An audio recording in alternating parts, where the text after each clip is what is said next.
بعض لوگوں نے زکوٰۃ میں اتنا عموم رکھ لیا ہے کہ ہر اچھے کام میں زکوٰۃ استعمال ہو سکتی ہے. اس سے زکوٰۃ کے پیسوں سے پیپسی بھی پی جا رہی ہے, زکوٰۃ کے پیسوں سے آئس کریمیں بھی کھائی جا رہی ہیں, کیونکہ لڑکے کام کر رہے ہیں نا. ایک پروگرام کرنا ہے, سیرت کا جلسہ کرنا ہے, یا ایک کوئی ورک شاپ کروانی ہے, تو اب اس میں لڑکے آ رہے ہیں, بیٹھیں گے, کھانا بھی کھائیں گے, کولڈ ڈرنک بھی پئیں گے, تو سارا کچھ پروگرام بالکل ہی زکوٰۃ کا بیڑا غرق ہو گیا. تو امام ابو حنیفہ کا موقف زکوٰۃ کے معاملے میں بہت مضبوط ہے کہ غریب کو مالک بنانا ضروری ہے. تو بعض لوگوں نے بہت زیادہ عموم لے لیا, فی سبیل اللہ کا مفہوم لے لیا بہت عام, اس کو کوئی باؤنڈ ہی نہیں کیا.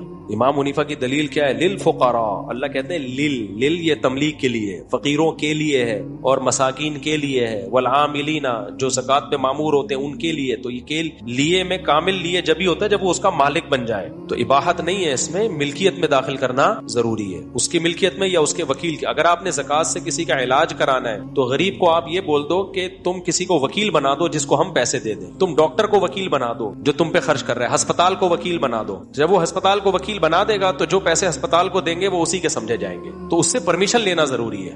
اور کوئی مسئلہ کسی نے پوچھنا ہو, یہ تبلیغ ڈرامے بازی ہوتی ہے. بعض لوگ یہ بھی کرتے ہیں کہ جیسے مجھے زکوٰۃ کھانی ہے نا, میرا دل چاہ رہا ہے, اب میں پیسے والا آدمی ہوں, مجھے زکوٰۃ لگتی نہیں. میں نے واسے کو بولا تیری نئی نئی شادی ہوئی, تو شکل یعنی غریب ہے, تو ایسا کر, میں نے ان کو بولا اپنی 1 کروڑ کی زکوٰۃ اس کو دے دو, غریب ہے. اس کو مالک بنایا, میں نے کہا ہو گئی نا, اب تم مجھے دے دو, چلو ٹاٹا میں جا رہا ہوں. تو یہ سچی مچھی کا مالک نہیں بنتا, اس کو پتا ہوتا ہے کہ یہ ڈرامے بازی ہے. تو یہ ایک طرح سے اللہ کو دھوکہ دینا ہے. ہاں سچی مچھی میں کہیں تملیغ ہو گئی ہو, غریب کو یہ پورا رائٹ ہو کہ میرے پیسے ہیں, میں جب چاہوں لے کے بھاگ جاؤں, پھر غریب جس پہ چاہے خرچ کرے. وہ غریب کی ملکیت میں جب چلا گیا تو پھر غریب اس سے امیر کو بھی کھلا سکتا ہے, غریب کو بھی کھلا سکتا ہے. لیکن یہ جو ہیلا کیا جاتا ہے نا, یہ گھمایا جاتا ہے پیسہ, اس کو مالک بنایا, ہو گیا لا شاباش. تو بعض جگہوں پہ ایسا سسٹم چل رہا ہے, تو یہ سسٹم ہے, سسٹم نہیں ہے, یہ ڈرامے بازی ہے. اور کوئی سوال؟ بھائی آج ہمارا درس تو سارا اسی اشکال کے جواب میں رہ گیا, کل ہم پڑھیں گے انشاءاللہ. اب آپ کہہ سکتے ہیں اس میں خواتین کے حقوق تو آئے نہیں ہے. اللہ میاں نے بہت سارے حقوق بیان کیے ہیں, پھر موقع ملا تو انشاءاللہ. یہ تو وہ حقوق تھے جو لبرل طبقہ دینے کی کوشش کر رہا ہے, جو میں نے کہا یہ والے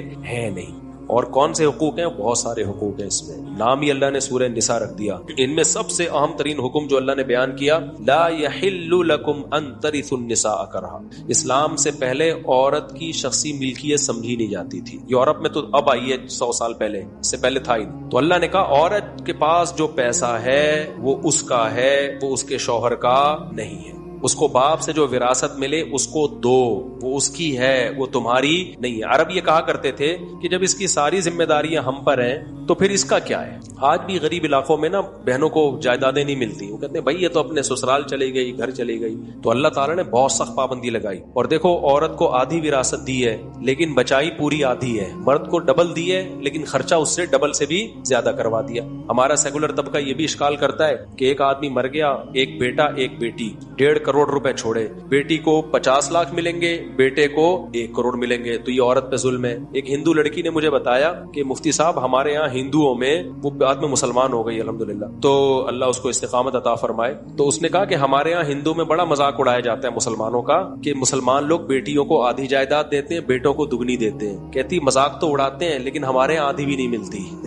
سارا بیٹوں کو ملتا ہے. پھر اس نے بتایا میرے ابا نے بھی سارا اٹھا کے میرے بھائیوں کو دیا ہے, 1 روپیہ میرے لیے نہیں چھوڑا. تو میں نے اس کو بتایا, میں نے کہا یہ جو اسلام نے آدھی بھی دی ہے نا, یہ بھی بہت دی ہے, کیونکہ بیٹی کو 50 لاکھ ملے اور بیٹے کو 1 کروڑ ملے. بیٹی پہ 50 لاکھ کا ذمہ داری کچھ بھی نہیں ہے. جب اس کی شادی ہوگی تو اس کا سارا خرچہ خود اس کا اور اس کے بچوں کا کس کے کندھوں پر ہے؟ اس کے شوہر پر. وہ 50 اس کے محفوظ پڑے ہوئے ہیں. مہر کا خرچہ کس پہ ہے؟ شوہر پر. نان نفقہ کس پہ ہے؟ شوہر پر. بچے پیدا ہو گئے تو ان کا خرچہ کس پہ ہے؟ شوہر پر. ان کی تعلیم, ان کی شادی, ہر چیز شوہر پر. وہ جو بیچارے کے 1 کروڑ تو بڑھ گئے, جو اس کو 1 کروڑ ملے تھے, گیس کا بل کون دے گا ساری زندگی؟ اس کا شوہر دے گا. بجلی کا بل کون دے گا؟